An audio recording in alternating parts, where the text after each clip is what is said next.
Season 2 of Frieren's Beyond Journey's End has officially wrapped up today, and I want to simply talk about this and keep it short and straight to the point.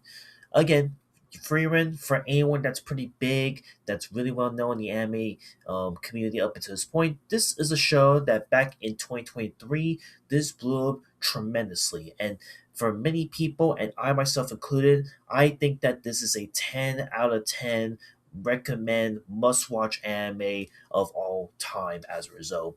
And again, yes, you can argue that maybe there are moments that could peter and like it's a bit of a huge slow burner, which is like the biggest criticism of this show. But I feel like if you really take your time, really have the patience to dive deep into Free Run Beyond Journey's End, you're going to get a lot of bang for your buck. And I got a lot of bang for my buck from this show when this first came out, honestly. So when the second season was coming out and would eventually air this year to kick off this year of 2026, this show was definitely going to be super high up on my list of the most highly anticipated animes of the year. And I can confidently say, after watching this whole 10 episodes, yes, just 10 episodes this time around, I think that this show is still continuing everything that was really great and really special from the first season of the show. And as I mentioned when talking about the first episode, just only solely talking about the first episode when this came out, it really just dives into a lot of what's happened during the after the events of the second half of the first season. And I think the best way I can describe this second season in that show is that this is just a journey of nothing but side quest missions. So yes, they're still trying to go for the one purpose of traveling towards the Northern Plateau, if I'm not mistaken. But during these 10 episodes we see, a lot of these little side quests and detours that happen throughout the show. And even towards the very end of this, we see like a final glimpse of like, okay, it seems like they're actually pretty close to their final destination, but it does leave on a really forlorn, foreshadowing cliffhanger of a possible potential new threat that could actually hinder the world at large. And I like it. I think that where it ended things off on that cliffhanger is leaving me really excited for a third season of the show coming out in the near future. And it is confirmed that a third season is coming out. So, like I said, I think the show not only highlights more of these side quest remarks, but it also highlights like why Freeman is willing to take any, if little, of these side quest missions to just get it done, to get through the journey, to experience life for what it is. I think that they did a good job finally like showcasing that in a way.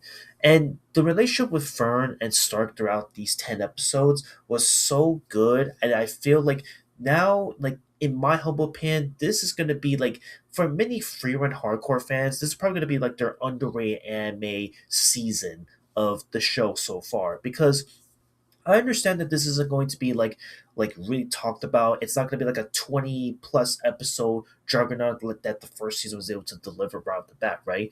But I really think what this show was able to, like sacrifice at the end was that they were able to enhance the characters at large.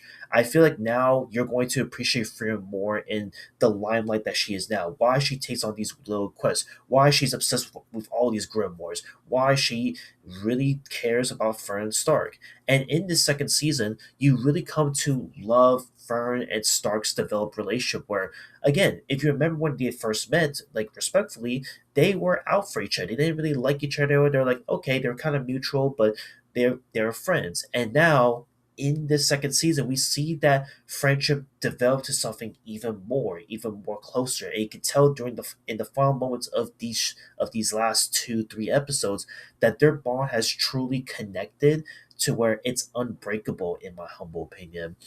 So, like I said, I understand season two is not going to be like a 10 out of 10 for many people, but if you really love the first season of Frieren, I have no doubt you're going to absolutely love the second season. Again, expect the same amount of slow burner, like build up that happened throughout the first season being portrayed in the second season. And I guess to finally wrap this up, again, Madhouse absolutely is crushing it once again with the animation. The voice acting is still impeccable. Every single detail, you're just lost in the world of Frieren Beyond Journey's End, and you just want to explore more of this world and get to know how our main protagonist was able to defeat the Demon Lord before the events of Frieren, so to speak.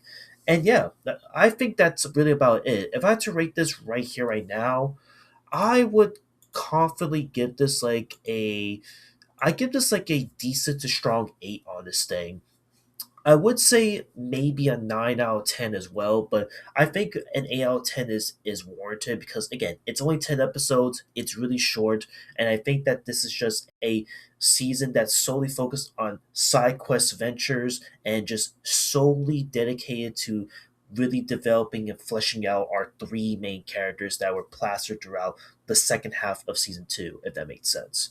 So yeah, just wanted to simply rant talk about Free Run season 2. It's really good. Another once again slam dunk for the winter 2026 season, and I think that's about it. I'll see you all in the next one. Later.